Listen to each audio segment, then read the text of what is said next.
Some of you have asked if I was going to give a report about our grandson, Lucas, and just by coincidence, I have a 30-minute video presentation that Lucas is doing okay. He's this is his 5th week in ICU, and he's going to be there a while longer, but he's growing and seems to be conquering some of his problems, and some of them kind of recur. It's a little bit discouraging occasionally when you get your hopes up thinking things are going to go a certain way, and then you have to backtrack and start over again on a couple of things. But things are going well, and I appreciate so much you asking about that.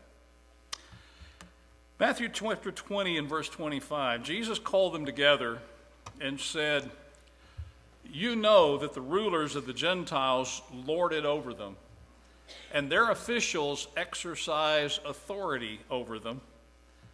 Not so with you.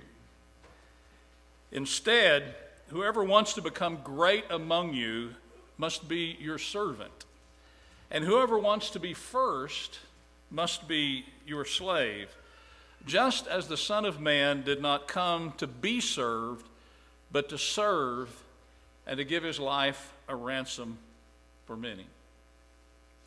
It was time to plan Mayberry's Founders Day celebration again. We're going to have a street dance. We're going to have a pie eating contest, all the booth sales, white elephant sale. But I wish we could figure out something different for the grand finale. Yeah, folks are sure getting tired of the mayor's wife riding out on a horse and singing opera. Somebody else said it's hard to tell if she's singing or if the horse is whinnying. And even the mayor agreed. We've got to do something different. I'm kind of tired of my wife doing that as well. So the city council meets and they decide that the perfect thing would be a beauty contest. And everybody gets excited about the beauty contest, but we've got to have a judge, and Andy gets chosen to be the judge. The word gets out, and a whole stream of mothers and dads begin to accost Andy. Doorbell ringing at all hours of the night, telephone calls in his office, on the street, young women dressed to the nines, awkwardly trying to mince around and show how beautiful they are, and every parent reminding Andy of some favor that they did for him, or maybe that they voted for him in the last election, or how good a friend they've always been. "Choose my daughter," they say. And one day in the midst of all of this, Andy is just harassed to death, and Emma Bishop shows up in Andy's office to talk about the beauty contest, and he says, "Oh, Miss Bishop, you don't want me to pick you Miss Mayberry too, do you?" She said, "Oh, for goodness sakes, Andy, no, I just thought there might be some way to help out. I could sew costumes, or I could organize things and help in all sorts of ways." And she becomes a whirlwind of helpfulness. She plays the piano for the pageant. She rehearses the actors for the Founders Day ceremony. She makes cookies. She runs for refreshments. Floyd, the barber, takes Andy aside. Floyd says, I need to talk to you. Andy says, "Oh, Floyd, I'd be glad to talk to you because you and Miss Bishop have been so helpful. You're just like a ray of sunshine. What do you want to talk about?" And Floyd says, "About my niece Virginia Lee winning the contest."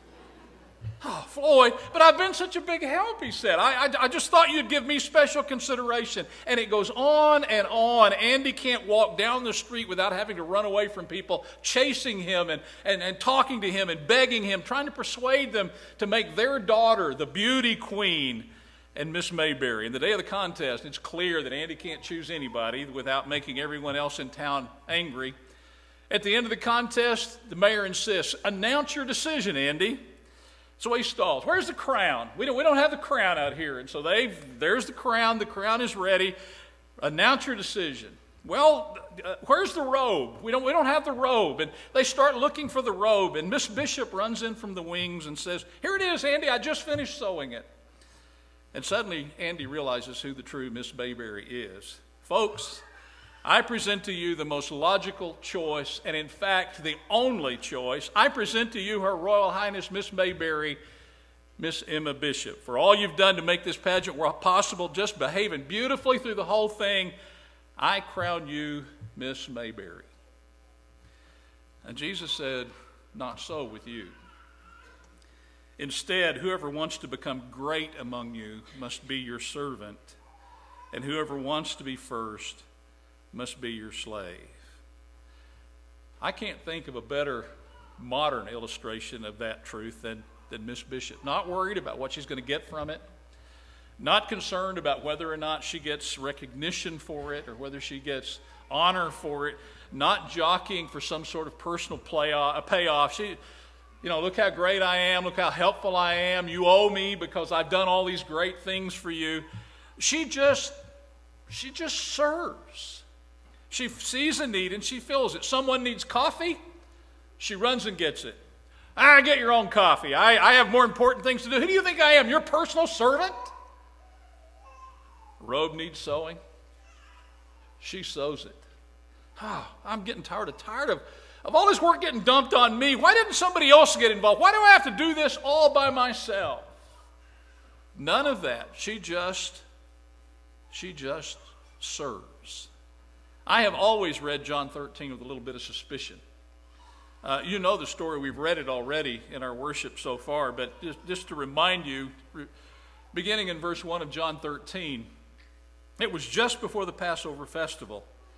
Jesus knew that the hour had come for him to leave this world and go to the Father, and having loved his own who were in the world, he loved them to the end. The evening meal was in progress. The devil had already prompted Judas, the son of Simon Iscariot, to betray Jesus. And Jesus knew that the Father had put all things under his power, that he had returned from God, that he'd come from God and was returning to God. So he got up from the meal, took off his outer clothing, and wrapped a towel around his waist. After that, he poured water into a basin, began to wash his disciples' feet, drying them with the towel that was wrapped around him. And I have to admit, I read that and I'm a little bit suspicious of what's going on here. Now I know what I would have done if I'd been Jesus. And I tend to think Jesus would do what I would have done. Jesus has all this status and all this authority and all of this power, and he sweeps into the room and he sits down and he waits for someone to wash his feet. He waits. And he waits. And nobody washes his feet. And I can hear him start drumming his fingers on the table, waiting. Who's going to get up and wash my feet? Well, it looks like nobody's going to wash my feet. And so he sighs loudly and heaves himself up from the table, and he bangs around and gets the pan ready and fills it with water. A little bit sloshes on the floor, as he dashes the water in the pan, wraps around a towel around himself, and he starts to wash the disciples' feet. Well, what's he doing? Well, I know what he's doing, I think. He's trying to make them feel guilty for not doing what they should have done in the first place. They should have been washing his feet. He's the great one here. He is the one who has all power and all authority. They should have been washing his feet, and here he is now washing theirs. Aren't you ashamed to act that way? He says to his disciples. Don't you wish you had done what was right in the first place? I know what he's doing. He's displaying his greatness by belittling his selfish disciples. Now, I hope you're saying, we need a new preacher. That is not right at all. Because that is not true. Now, I have to admit that I've read this passage a few hundred times, and I've even preached it a few times. But it wasn't until this week that it finally dawned on me why Jesus washed their feet. You know why he washed their feet? Because their feet were dirty. Because their feet were dirty. Jesus gets around to Peter, and Peter by this time, after Jesus has worked around through 2 or 3 of the disciples, he's feeling pretty sheepish that he didn't do what Jesus is already doing. And, well, you'll never wash my feet, he says.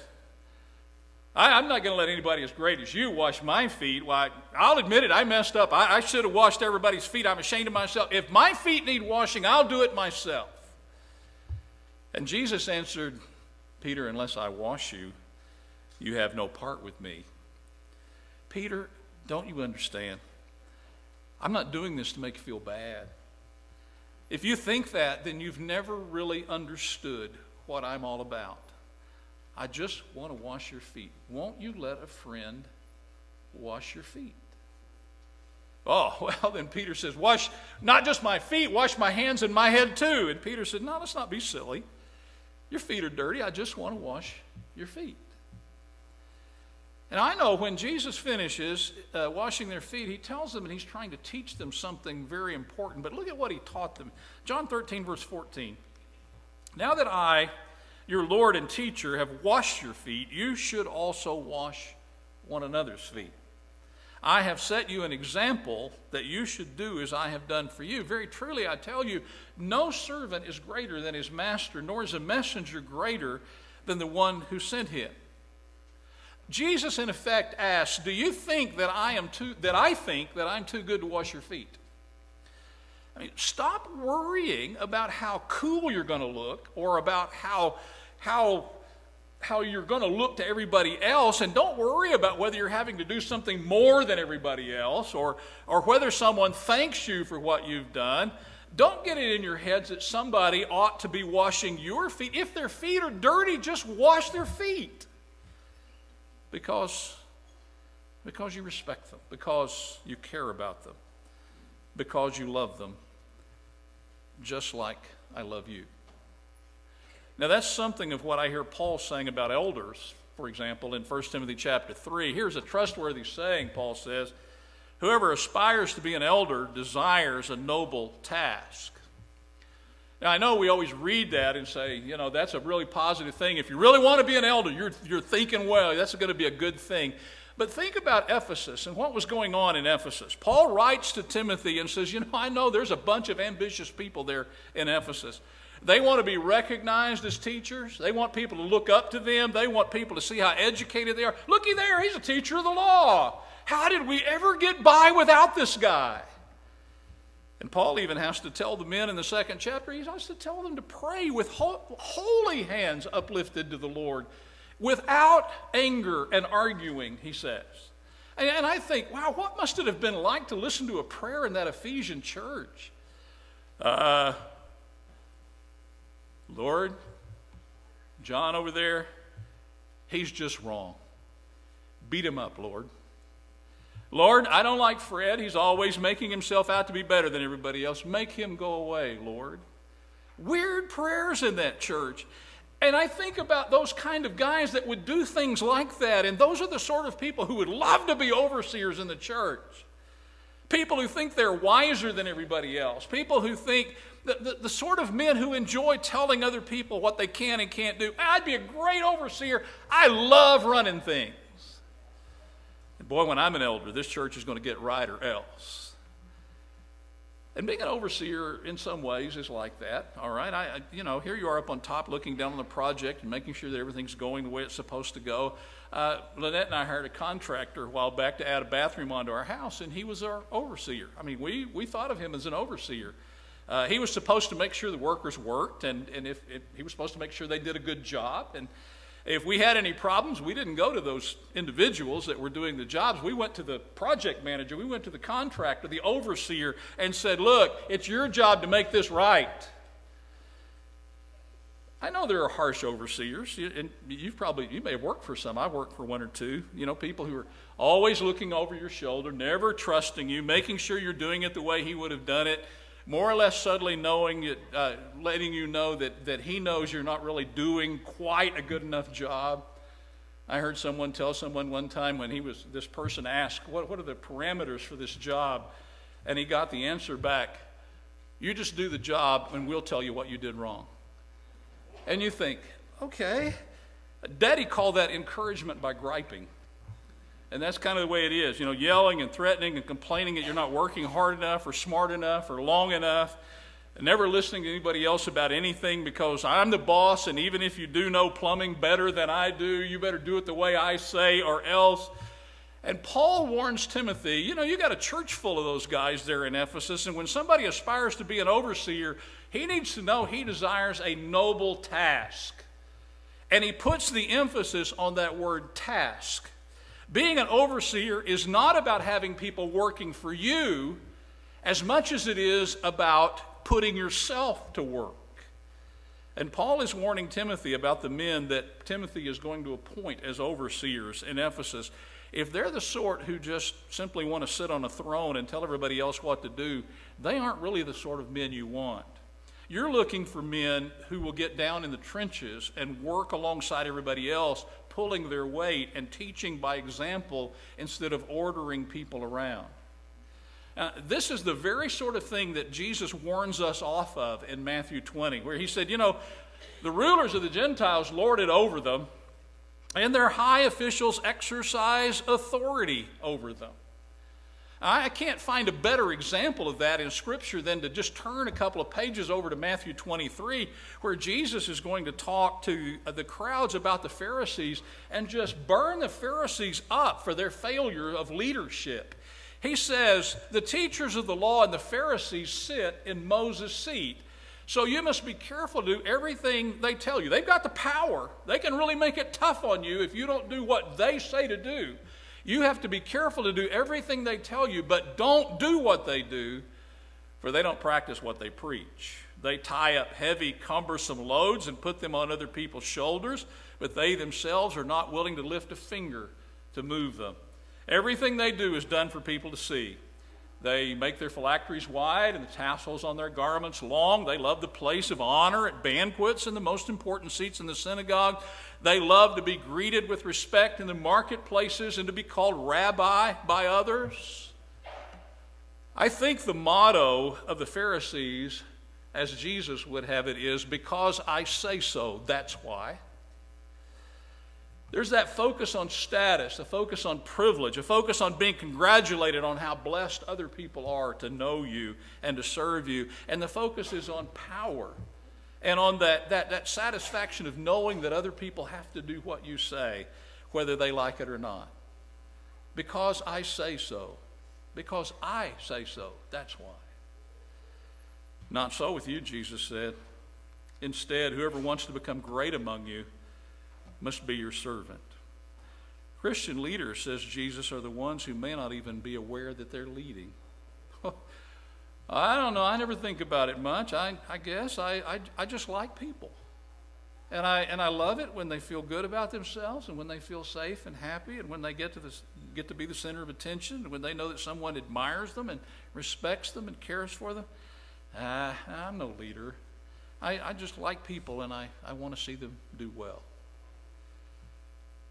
I think a man like that would probably make a wonderful elder.